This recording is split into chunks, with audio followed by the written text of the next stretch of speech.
I will resign as leader of the Labour Party. To offer my resignation. I am resigning. I am returning to my plough. I will resign as leader. I'll tender my resignation. A major British high school was forced to close overnight because the building was failing. The government immediately funded a complete rebuild. But for 3 years, the students didn't get a proper school. They were forced into portable classrooms and shipped to different towns. Because approving the money doesn't bypass the system, it just pushes the project into a waiting list, buried under surveys, bureaucracy, and paperwork. 40,000 extra appointments every week in the NHS. We will not raise national insurance. This same pattern is repeating everywhere, across hospitals, railways, and public infrastructure. The state identifies a broken building and commits to a solution, but the public is left dealing with the mess. So, what actually happens after Britain promises to fix a crisis? It's easy to assume the government just ignores the problem, but the truth is worse. The state actually steps in. They pay for quick patches and temporary setups, but the permanent fix gets buried in the system. Years are wasted just waiting for approvals, and time is the one thing they do not have. Because the government isn't just fixing one building. Thousands of failing structures are all fighting for the exact same budget. So when a new emergency hits, it isn't fixed today. It just joins a massive, hidden mountain of delayed work. Across the UK, that mountain of delayed maintenance is estimated at £49 billion. That is the exact cost of forcing failing schools, courts, and hospitals to stay open. A hospital can keep treating patients today, even while engineers manage the risks behind the walls. So when the ceiling finally collapses, it feels sudden, but the damage has been building for years. And when the government announces a rebuilding program, the public assumes it is fixed. But the numbers prove the bureaucracy is already failing. Look at the school rebuilding program. By early 2023, they plan to award 83 construction contracts. They managed just 24. They expected 4 finished projects. They delivered 1. So when a new emergency, like crumbling concrete, hits the country, the entire timeline collapses. And at first, this just looks like a frustrating delay. But delay isn't just slow, it is expensive. Because forcing a broken building to stay open costs tens of millions of pounds before the permanent repair even begins. West Suffolk Hospital proves exactly how fast that bill adds up. The building is fundamentally unsafe. The government has promised a completely new hospital to replace it. But until that facility is ready, the old one still has to treat patients. So millions are poured into emergency structural supports just to keep the doors open.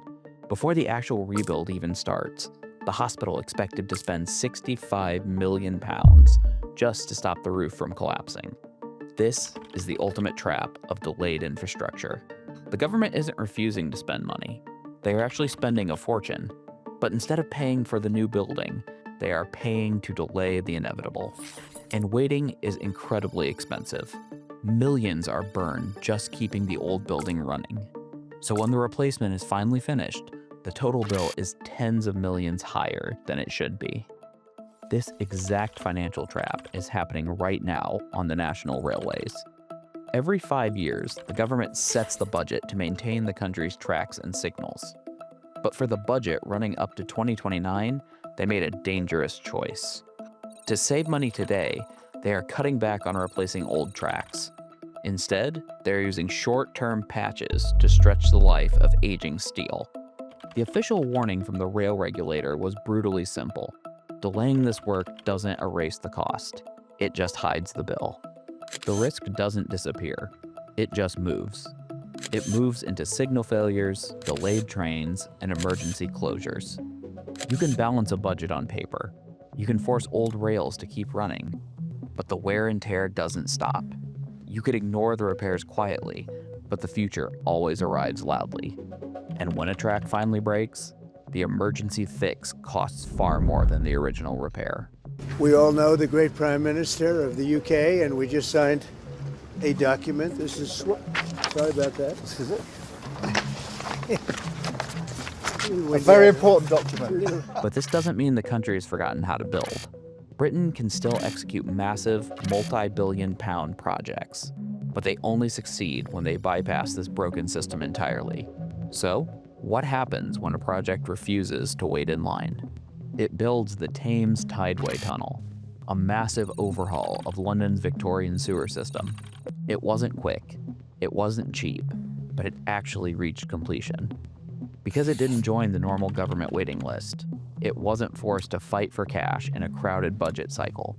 It was given independent funding and a single, dedicated team.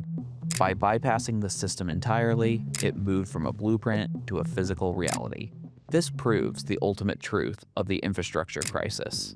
Britain hasn't lost the physical ability to build. The engineering talent still exists.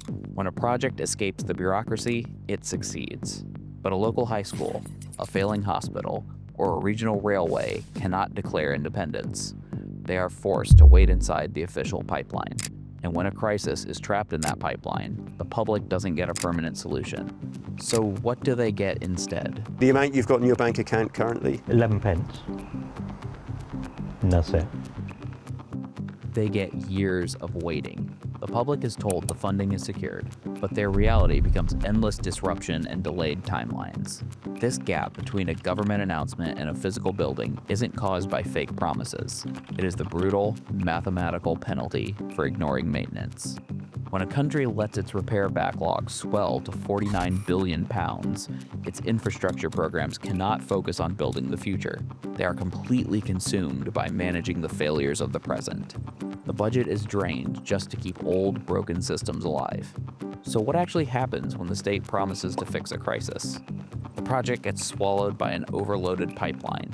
The workaround arrives years before the solution, and the final cost multiplies.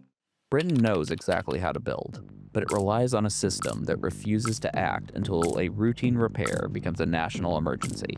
And an emergency is always the most expensive time to fix anything. That is why Britain's fixes take forever.